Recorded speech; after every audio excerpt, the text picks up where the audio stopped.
Everyone, welcome back. My name is Jeff Mendelson, and this is the One Big Tip podcast. And today I am really pleased to have with me on the line Bill Hughes. Bill oversees Grove, which includes the Amazon and advertising agency services, as well as all e-commerce marketplace functions for both company and partner brands. Bill's expertise in SEO and paid advertising is showcased in the significant growth resulting from his team's management of many of the highest performing keywords on Amazon and in Facebook. Bill has 17 years of experience in the natural products industry and has managed over $200 million of revenue from Amazon Health and personal care brands, both in the United States and in Europe. Bill, thank you so much for joining me. Welcome to the show. Thanks for having me. So that was a pretty big, that's a pretty big order, that I just read off over here. You have a very storied background and you have some big news about your agency as well. Can you please take a few moments to tell us a little bit more about who you are and how you became so amazing? Yeah, that's a great question. And I ask myself that all the time. Look, I think a lot of us land where we are just by circumstance, being in the right place at the right time. For me, I've been in the in the healthcare industry for quite a while, as far as consumer packaged goods and dietary supplements, beauty products, and we were selling to retail stores forever. I mean, I've been doing that since 2003. And sometime I think 2010, between 2010 2015, we realized how much of the business was moving online, and we began to acquire these small Amazon brands, which were fantastic in terms of both their revenue and profitability. At some point, you realize these brands actually have more potential than these other large flagship retail brands that have been in the health food stores, or in some of them. In fact, if you walk the shelves of Costco or Sam's Club today, or any of the large retailers, Kroger, you'll walk and you'll see these new brands that have popped up. And a lot of the way that they get there is just by having grown, through these e-commerce channels. And so we quickly jumped on that. We've bought several Amazon brands. And at this point, we're focused on taking those brands that are on Amazon and growing them into other marketplace channels and continuing to grow them in retail. And it's been fun to watch some of these brands that nobody's ever heard of all of a sudden pop up on a front end cap display in Walmart, fun things like that. The visual that comes to mind for me is almost like a Shark Tank, where, people go up and they pitch their ideas and, they're looking for capital, in order to really blow this up, because you really do need a lot of muscle behind you if you want to get on TV, if you want to get on an end cap at a major retailer. So those are some of the activities that your company helps with then, right? That's right. Yeah. I mean, if you have started a brand and are successfully selling it, whether that's your own website or through eBay or Amazon, 1 million, 5 million, 10 million, sometimes as much as 20 million in revenue, where you literally just cannot expand the business anymore without choosing a strategic partner. And we've seen brands time and time again, they get to that point where it's just like they literally, even with all the resources they have, they can't continue to grow it. And so they'll find a partner to take it to the next level, whether it's going from 20 to 40 or 40 to 80, something like that. And that's kind of where we come in and help. It's different than private equity or venture capital. I know a lot of your audience, entrepreneurs, they're probably getting a lot of emails from prospective buyers that just want to buy, and they're going to offer you a multiple 3, 4, 5, maybe 7, something like that. The challenge with that is, like, they still want you involved. They still want you running the business. Typically, they know business, but they don't know your product. They don't know your category. And so we're a little bit different in that we're very focused on a specific category. That's health and wellness and beauty and personal care. And we kind of help these entrepreneurs take their brands to the next level in those categories.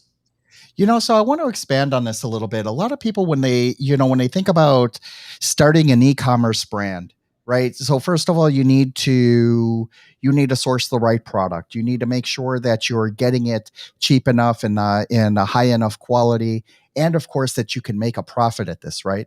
But Right. I think what happens though is that they can't necessarily figure out, like, should I be selling this at a 20% margin, at a 50% margin, at a 100% margin? And what happens is that those decisions early on affect the growth of the company, right? Because if you start to fall in love and like, I'm going to sell this one product, but you really can't make enough profit in order to satisfy, the fulfillment fees, to put it on Amazon FBA or to get other people to stock it in their stores, they're really hobbling themselves from day one, right? That's true. There's so much that goes into that actual price that you see on Amazon. Now, of course, you have a lot of leeway on your direct to consumer site. Typically, you can mark up margins incredibly because you've built a funnel that's bringing people in and you attract them with a brand story and they're able to, buy at whatever, multiple of the cost of goods. But the reality is, there when you go to these other marketplace channels, you have to compete on price. There's no way that you can educate the market sufficiently in a small amount of time to be able to get them to buy into your product. What sometimes will happen is these higher priced brands will come on to the marketplaces with the high price, and they just don't get conversion because people aren't willing to take the time to jump on and see, exactly what it is that makes your product so much different than the others. So that's part of the strategy from day one, is ensuring that you have exactly that margin and cost of goods in place so that you can build your brand based on that. Let's talk about that, because that's part of your one big tip. And I find this subject, very interesting, because one of the hardest things to figure out is to figure out your price, whether you're doing it as a service provider or whether you're doing it as a tangible product that you're selling to people. Right. How do you help companies figure out what that price should be, both in terms of what they should be buying at, how to include all those fees, how to make sure that you have enough margin so that you are satisfying fulfillment, you're satisfying marketing, you're satisfying profit, and of course you can make this a hit from day one. Yeah, great question. We provide a calculator to these brands specific to the marketplace, and where they can input all of those variables to know exactly what they need to be selling it at to make the margin. Now, I like brand, even though there's volume, that's just really, really hard to build a business on those kinds of products, unless you have like a really broad offering and you're doing drop shipping or something like that. But for brand building, you want to be able to come out of the gate with at least a 30% margin. That's going to give you a lot of room to build on it. So I guess the first question you would ask is, well, how do I know if my price is going to be competitive? The best thing that I say is go look on the site that you're planning to sell on, look at your competitors and what they're selling it at. That gives you a really good indication of those top sellers, what they're selling at. That gives you a good indication of what you can be selling at, maybe slightly higher. Or if you don't have enough of a value proposition, you might need to lower that price a bit. But really, that's what it comes down to, is what are the other marketplace sellers selling that item for online?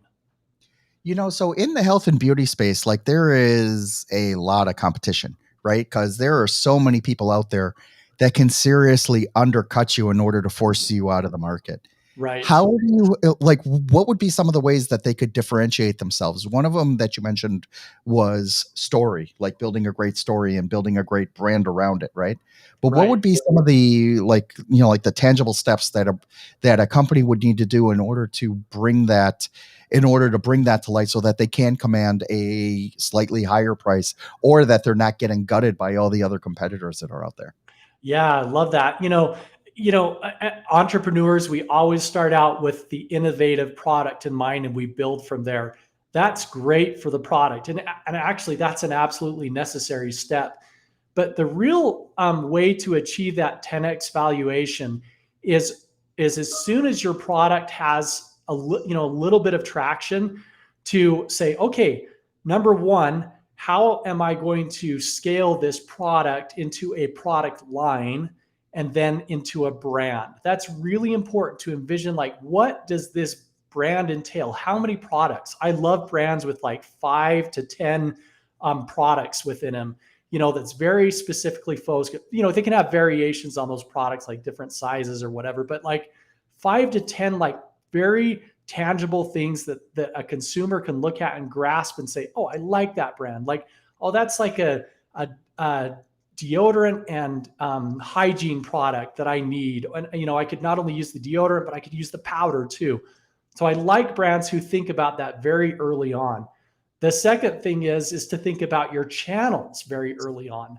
Like, if you're planning to sell D2C, direct to consumer, and you're planning just to put that out there through the website, you have a lot of leeway on how you can market it. But again, thinking about all the other channels that you might want to go into, you might want to get it on Amazon, you might want to get it in eBay, you might want to make a pitch to like Whole Foods or Kroger or Vitamin Shop or Costco or something like that, which is all totally doable. I know people think that those channels are completely untouchable, but the reality is those buyers are very, very much looking for the innovation out there, just like everybody else. So to think about those channels very, very early on and envision your brand in those channels. Like, how would my brand look on a shelf at Target? Like, what do I need to do to get my brand so it looks like that? And then go walk the store and look at the brands that are there. Oh, you know what? Their labeling, I've noticed that none of their labeling has big made in the USA claims on it. Maybe I should take my made in the USA claim off because there might be legal implications. Or I've noticed that the label on the back panel is very specific to these ingredients. My label doesn't have that. I need to very quickly get it in line. Another huge one is the UPC, the barcode. People out there buying barcodes online like left and right. That's not acceptable. Like, you need to get an actual registered GS1 barcode from day one on your consumer product, because if you don't, you're going to run into a lot of trouble with these larger retailers when they scan that and it's not registered, and maybe it's being used by someone else. That's probably the worst case scenario, but it does happen a lot. What's interesting about this whole thing is that it sounds like there's like, 30, 40 bricks that you have to put together before you can even start to market a product that that does have legs, that can be introduced into all of these different channels, because the tactic that you're going to use in Amazon is going to be very different than what you're going to use in Walmart, and it's going to be very different than what you use on your website. How do you help brands then, like sort of navigate that? Because another part of this is, you can't really have too much varying degrees of pricing. You can't sell it for $20 on Amazon, but then you go to the website and it's 40, right? So Oh, you have to true. make sure that you're consistent with that. You have to make sure that your story, what you're trying to convey to the consumer is solid, that there is zero confusion. A confused mind does not buy in this case. How Correct. do you help them go through that process and figure all that out? When you start that brand, you will, if you don't have those bricks in place, I'll just start with this. If you don't have those bricks in place, you will work so hard. You might get that brand up to 5-10 million in revenue, and you go to sell that, and your multiple on the profit is like in a very limited range. Like, you're going to have trouble selling it. Easily you'll sell it at three times the profit. Maybe you'll sell it at 4, maybe 5, maybe 6. But if you haven't thought through those things, that's the cap on where that brand is going to sell. However, if you approach it from day one, like being really smart about it, you could probably do half of the revenue, and yet your multiple on the net profit when you go to sell might be more like an 8 to 10 if you've got all of those bricks in place. Okay, so how do we get those bricks in place? Again, let's really step back. I'm not just giving the old cliche, work smarter, not harder. In this case, it really is true. If you go talk to anybody who's been an entrepreneur and sold their first brand, they will tell you when they went to start their second brand, they always do it completely different because of these very bricks that you're talking about. So you spend a lot of time as an entrepreneur thinking about the product and the packaging and how to get the website selling it and how to get your funnels working and how to get all of your audiences built, in Facebook and other advertising. That's great. Totally great. You've got to do that. But take that time to find that, strategic partner or somebody who's sold the other brand. Don't worry about that they may want a piece of the action. That's okay. They probably will ask for it. I know every time that I work with Kevin Harrington, from the Shark Tank, like every time he advises on a brand, he does take a small percentage of their, of their ownership or maybe some type of stock. But I'm telling you, the brands that guy works with, they typically do really, really well, and your money goes a lot further with a partner like him than it would if you're just trying to find out that information on the internet. So it makes sense to call just somebody who's done it before and just find out, like, what can I do from day one to really ensure that I'm aiming for that 10x multiple on my profit when I go to sell this thing in a year or 2 or 3 years or whatever your timeline is. That is amazing advice. Thank you so much for sharing that. Bill, can you please let everyone know how they can learn more about Grove and how they can reach out to you directly if they want to learn more? Yeah, that's great. Our website is grove.com. That's growve.com. And the majority of partnerships that we do, they're fairly sizable because we are an Amazon aggregator, and we're looking specifically to acquire about half of the ownership of these existing brands that are out there. But if you're a brand that is, has a tangible product and you're just growing, we do have a marketplace agency where we're helping incubate these brands in preparation for sale. That's also owned by Grove. You can find that on the Grove website.